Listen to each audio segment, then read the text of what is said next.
Alright, so today, more than a guide, more than tips and tricks that we have been doing lately here on the channel, I bring you advice.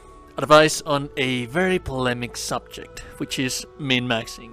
Min-maxing your build, min-maxing your characters, and should you or should you not min-max your character.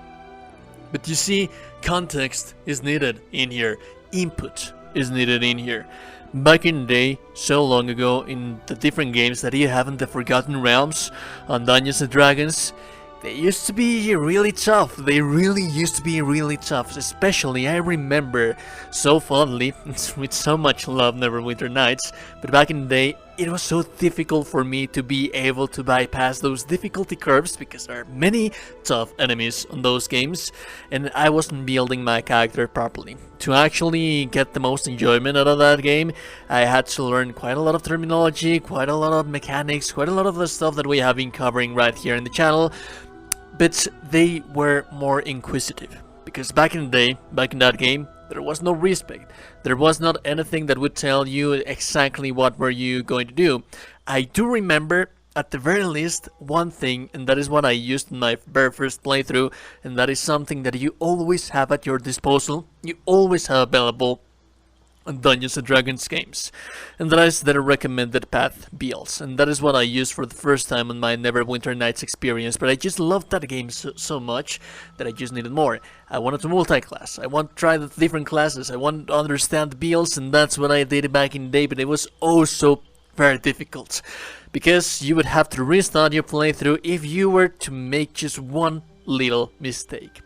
And that is why min-maxing on those games, it was so very important. And that is why I want to tell you, I want to encourage you, and I know that this is a very polemic matter. This is something very strong, as a strong statement to say, but you shouldn't care about min-maxing on BG3, Baldur's Gate 3. Yes, we are still speaking about a Dungeons and Dragons video game. Yes, we are still speaking about the Forgotten Realms, but for once, and one of the most important things about it all is that Larian has done its best to make this thing as approachable for new players as it is possible, like I said. But the other thing is that we're also going to have respect. If you make a mistake, you can certainly change that mistake and correct it, see if you can use something that's different, see if you can find something that works better for you. So that is a thing. But more than that, that is not the reason why I am advising you not to min-max. Being that the case, I also want to advise you to play your way. And this is something that I love about this game, and this is the matter for a discussion where veterans, a lot of experienced players, they are amazing people, brilliant people, but still, this is a breakpoint discussion where you need to have in mind how important is min-maxing to you and how important role-playing is to you. And for you to understand that a little bit better, I have an example for you. Different games that I have covered in this channel, different builds that we have done in this channel, sometimes I've made min-maxing builds on different games that are broken, that are meta, and they are going to basically nuclear the hell out of everything that you encounter before you. But there's also the fun build, the thing that is just fun to play, but it's not going to be as efficient as the stronger build. Then why in heavens would you want to use a build that is not as strong as the previous one that you made? Well, for one very specific reason. Because I want to. Because I would like to. Let me give you this example about a build that I have been theory crafting for quite a while in my head, and I'm pretty sure that I'm going to make it, and I'm pretty sure that I'm going to have a nice time with it. But it's a build that usually people is going to tell you, you know what, that is not efficient because there are different things that you can do with that build that are not going to be as bad as the ones that you have right now on that specific path. Pipeline that you are following for that build, and that is, for example, the Thor druid. So basically the idea that I have for that druid is that you take 3 classes into a cleric, you take channel divinity for the Tempest cleric, and then the rest of the points you place them into a druid. And basically what I want to make with that build is going to be a druid that is going to be basically Thor if Thor was ever a druid. If Thor, and you're basically combining Thor with Freya and whatnot. How that works is basically you are going to get access by choosing one specific circle of the druid. By choosing one specific circle, you are going to get access to electric spells like Cold Lightning, which is amazing. If you pair that up with the channel divinity Tempest for the cleric, and you are going to have the maximize damage rolls for electricity. And also, when I am not using spells, range, distance, and electricity, I want to use this thing that you're seeing on the screen right now, and I do not want to murder the pronunciation of it. And basically what that means is that you place your wisdom modifier into your weapon, meaning that your melee attacks, they are going to get their modifier from your wisdom instead of your strength or dexterity based on the type of weapon that you are using, mostly strength, as following the rules. But here's the thing, this build is not really that efficient. It's not really as good as you could potentially be with Druid, and let me tell you why, and someone is potentially going to tell you why.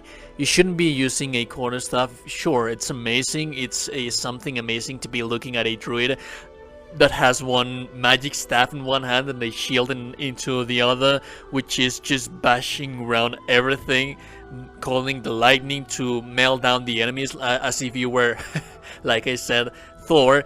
But if you want to do melee, usually the experienced player is going to tell you, why are you doing that if you do not get the extra action that the fighter gets? Why are you doing that if you're not using the stronger assets that you have as a druid with wild shape and the different shape of animals that you are going to have? And then also they are going to tell you, and if you're going to take advantage of the Cleric Tempest, then why don't you take a class that it's a little bit more focused on the electricity side of things, and also maybe even monoclassing the Tempest Cleric. There's many ways that you can improve this build that much better, this build that I have been theory crafting. There are many ways to be more efficient, and this is not being as efficient as it could potentially be with making the changes in using the different tools that I just told you. But here's the thing, I don't care. This is what I want to roleplay as. This is what I want to play. And let me tell you, yes, it's probably not going to be meta, it's probably not going to be the strongest build possible, but it's still going to be a very viable build that is going to be deadly, and that is going to allow me to experience the campaign. Huge emphasis right here. It's going to allow me to experience the narrative campaign that I have in front of me in this beautiful world of the Forgotten Realms as I want to experience it. So if I want to be a Druid Thor, then I can, and I should be able to. If at some point I feel like it's not working for me that much, we have respect, and I can respect into something else. I can make tweaks around here and there to make it work, or to entirely ditch it. So this advice is going mainly for new players, because the thing is, the experienced players, the players that we have been playing D&D games for quite a long time, we already have a bias, and it's very difficult for us to change it. We already have our mindset, and it's very difficult for us to change it. So this advice, I am not telling you how to play the game, I am not forcing you to do this, but I am offering you this advice because you have so much freedom in this game that it's going to be nuts.